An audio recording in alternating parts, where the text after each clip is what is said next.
أعوذ بالله من الشيطان الرجيم بسم الله الرحمن الرحيم وإذا لقوا الذين آمنوا قالوا آمنا وإذا خلا بعضهم إلى بعض قالوا أتحدثونهم بما فتح الله عليكم ليحاجوكم به عند ربكم افلا تعقلون. په دې نهم رکوع کې الله تبارک وتعالی درې خبرې بیانولې. اوله خبره وا د یهودیانو نور قباحتونه، دویمه خبره وا د یهودیانو اقسام او ډلې، او دریمه خبره تخویب او زجر او بشارت، یرا رټنه او زیره. نو خباستونه د یهودیانو درې بیان شو. اولنې خباست یې داو چې دیو قتل وکړه او بیا یې په بل باندې الزام ولګاو، یو بیګناه سړي د هغه کور مخې ته هغه مړی واچو، وی دا ده وجلی دی. الله هغه خبره راښکاره کړه. دویم خباست دا بیان شو چې زړونه یې سخت دي، په کار خدا وه چې د دې واقعي د وجې نه وروستو د دې زړونه نرم شوي وي، خو زړونه یې نور هم سخت شو. او بلکې زړونه یې د کاڼو نه هم زیات سخت شو، ځکه کاڼو کې خو لا دا صفات دي چې بعضې کاڼي داسې د هغې نه نهرونه بهیږي، او بعضې کاڼي داسې چې د هغې نه لږې لږې اوبه راوځي، او بعضې کاڼي د الله د یرې د وجې نه رغړي. دکې نه دا خوی شته دی چې ډېر زیاته د دین کار وکړي او ټول ملک او ټوله دنیا د هغې نه سیراب شي، او ټوله دنیا ته د هغې پیدې ورسیږي. او نه پکې دا خوی شته دی چې لږو خلکو ته پیدا ورسوي، یو کلي ته کم از کم پیدا ورکړي، یو کور ته پیدا ورکړي، او نه پکې دا صفت او دا خوی شته دی چې د الله د یرې د وجې نه لږ هجرت وکړي، لږ لاړ شي. دریم خباست چې تحریف کوي د الله رب العالمین په کتاب کې، د الله کتاب بدلی را بدلی. او اولنۍ ډله بیان شوه، څلور ډلې بیانېدلې. نو یو ډله المحرفون لکتاب الله، الله وقد کان فریق منهم یسمعون کلام الله، دې سره اولنۍ ډله ذکر شوه المحرفون لکتاب الله.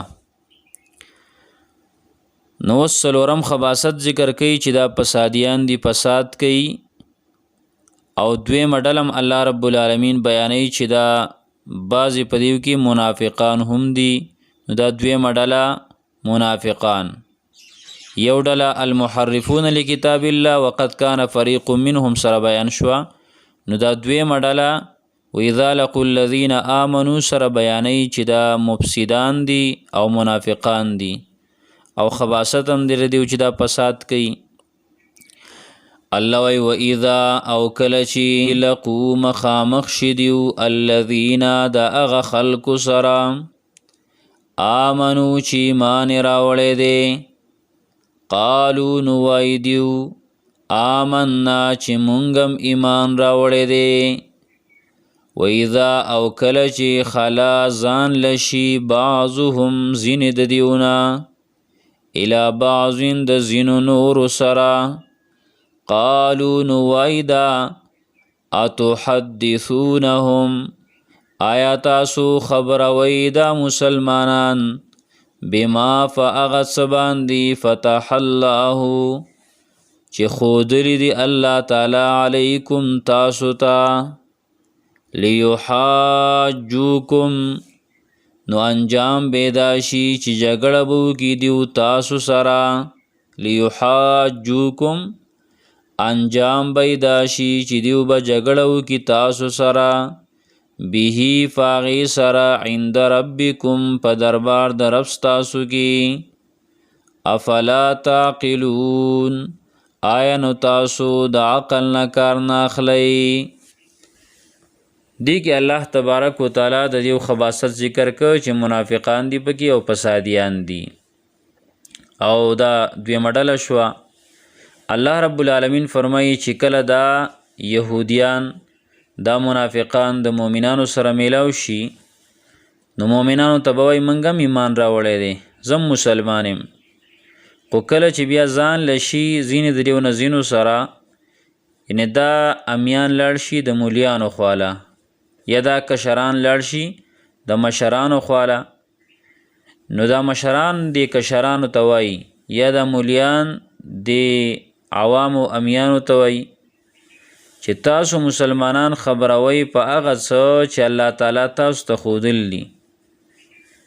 یعنې تاسو ورته ولې داسې وایي چې دا مسله هم په تورات کې شته، یاره پیغمبره دا تا چې کومه خبره وکړه دا په تورات کې هم شته، دا په انجیل کې هم شته، وایي داسې ورته مه وایي ځکه د دې انجام به دا شي چې دیو به بیا تاسو سره په ورځ د قیامت د الله رب العالمین په دربار کې جګړه کوي او په تاسو باندې به په حجت کې او په دلیل کې غالب شي.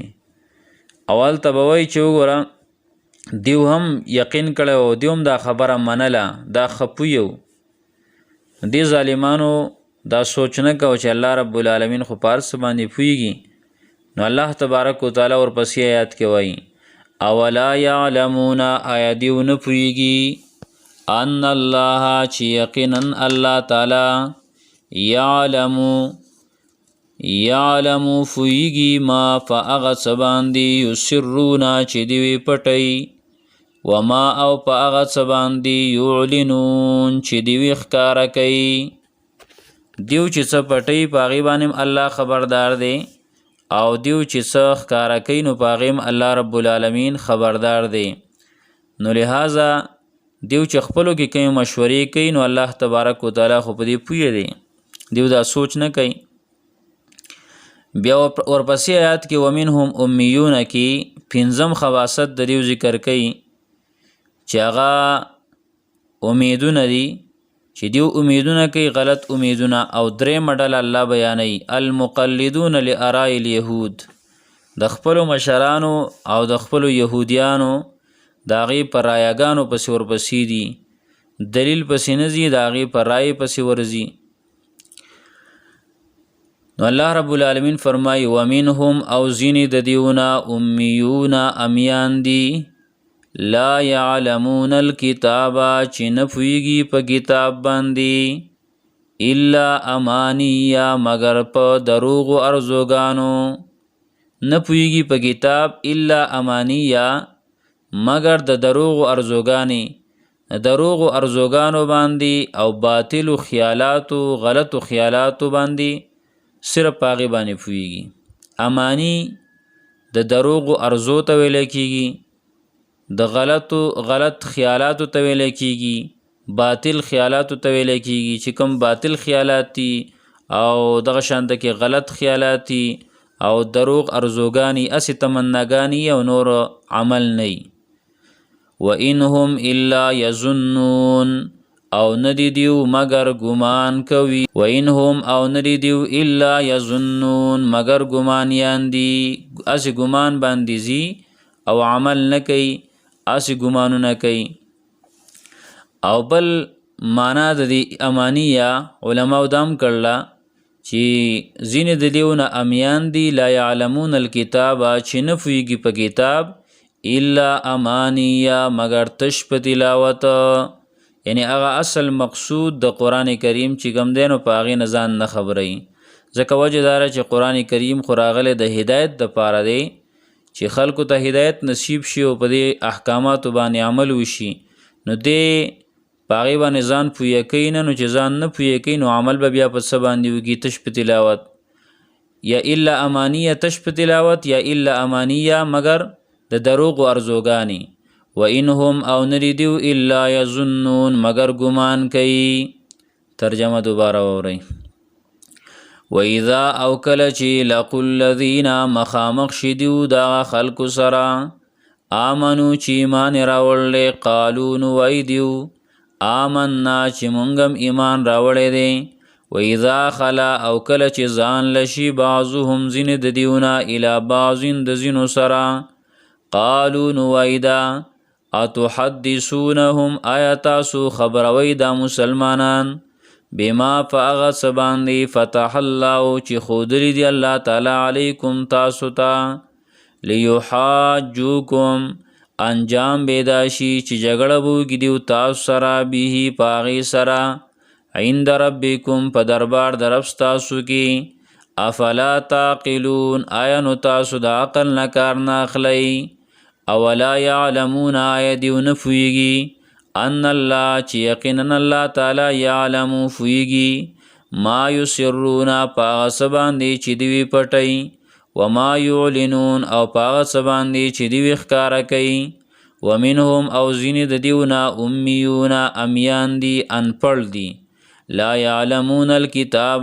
چې نه پوهیږي په کتاب الا امانیه مگر د دروغو ارزوګانې کوي یا الا امانیه مگر تش په تلاوت و انهم او ندی دیو الا یظنون مگر گمان کوي سبحان الله وبحمده سبحانك اللهم وبحمدك نشهد ان لا اله الا انت نستغفرك ونتوب اليك